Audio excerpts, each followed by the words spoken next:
Tapi being sukses pun di YouTube nggak gampang, nggak mudah. Karena saingannya banyak. Dan itu yang biasanya kita ngomong ke anak kita. Nggak semua orang bisa sukses di YouTube. Nggak semua orang bisa jadi influencer bener. Tapi tidak semua orang bisa jadi dokter yang kaya. Karena banyak dokter-dokter BPJS, banyak insinyur-insinyur yang hidupnya melarat. Banyak orang-orang S2 yang sekarang kerjanya adalah supir Uber. Karena lapangan pekerjaan kita sekarang semakin lama semakin sedikit. Jadi, chancesnya sama. Menurut saya, hanya saja di zaman kita tidak melihat bahwa YouTube itu pekerjaan. Social influencer itu pekerjaan, kita nggak lihat. Contoh yang paling deket nih, my girlfriend dia suka workout. Dia S2, followernya karena dia suka workout, ngasih-ngasih tips-tips workout. Followernya sekarang sekitar 150 ribu lah. Jadi kan biasanya kan ada toko yang suka endorse-endorse alat-alat olahraga ini atau kayak misalnya teh yang untuk detox gitu. Minimal penghasilan dia kita bicara penghasilan dia ini sebulan 150 juta lah. Kerjanya dia apa? Gak ada kerjaan. Dia di rumah doang. Dia olahraga, iseng-iseng, foto, cekrek, kasih tips. Terus saya tanya sama dia, kamu nggak ada niat kerja di kantor. Kalau Anda S2 ditanya seperti itu, pasti ketawa. Gila, dengan penghasilan segini ngapain saya kerja di kantor? Saya punya anak umur 12 tahun, namanya Aska, mungkin kalian tahu. Aska ini dislektik, sama seperti saya. Kita punya kelainan di saraf otak yang tidak bisa fokus ke satu titik. Aska juga punya kelainan seperti itu. Namun anak saya saat ini juara satu di kelas dan di sekolah. Jadi kita udahlah, kita bicara dia knowledge-nya bagus lah. Tapi di sisi lain pelajaran Mandarinnya jelek, sangat jelek, sangat jelek pelajaran Mandarinnya. Jadi karena dia juara, maka dia stres karena pelajaran Mandarinnya jelek. Ketika dia stres, saya marahin dia. Kenapa kamu harus stres?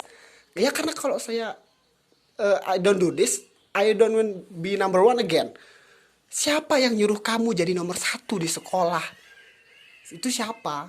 Buat papa, yang penting naik kelas. Udah, nggak perlu jadi nomor satu. Itu juga naik kelas itu bukan bukan karena kamu pintar, bukan enggak. Karena kalau kamu gak naik kelas, papa bayar lagi. Itu doang. Yang penting naik, udah. Yang penting naik kelas. Banyak orang tua yang salah. Salahnya begini. Karena kalau seandainya begini, anak Anda menggambar di sekolah pinter, tapi matematikanya jeblok. Zaman saya dulu, ini kejadian di hidup saya. Matematika saya jelek, menggambar saya bagus. Saya dimarahi oleh orang tua saya. Ibu saya, ayah saya nggak pernah marah. Saya nggak naik 2 kali by the way, itu bukan sesuatu yang bawa, tapi ini menarik untuk diketahui. Ibu saya memanggil guru les matematika untuk di rumah ngajarin saya matematika. Apa yang terjadi? Yang terjadi adalah ketika saya matematika saya 4, setelah dipanggil guru les jadi 5,5. Tapi seni menggambar saya gitu-gitu aja. Akhirnya saya punya pola pikir yang berbeda.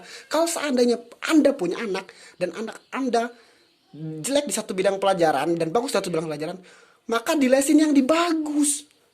Saya punya anak Mandarinnya jelek, tapi olahraganya bagus. Yang sekarang adalah memanggil guru martial art dan masa Mandarin saya buang.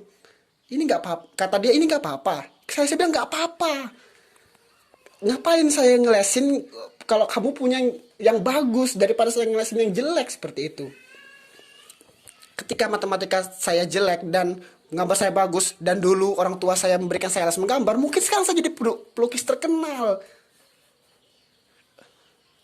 Tapi tidak dilakukan oleh orang tua saya dulu. Kalau seandainya bahasa Indonesia anak Anda bagus, matematikanya jelek, panggil guru sastra, ajarin bahasa Indonesia. Anak Anda akan jadi novelis terkenal. Dibandingkan jadi novelis kagak, matematikanya juga bagus-bagus. Terus mau apa? Sekolah itu ngajakin kita jadi bodoh, semua harus bagus. Gurunya ada 5. Matematika beda, bahasa Indonesia beda, agama beda, IPA beda, IPS beda. Tapi anak kita harus bisa semuanya. Kalau mau adil, gurunya 1. Ayo ajarin semuanya. Gurunya aja nggak bisa. Tapi ngarepin anak kita bisa semua.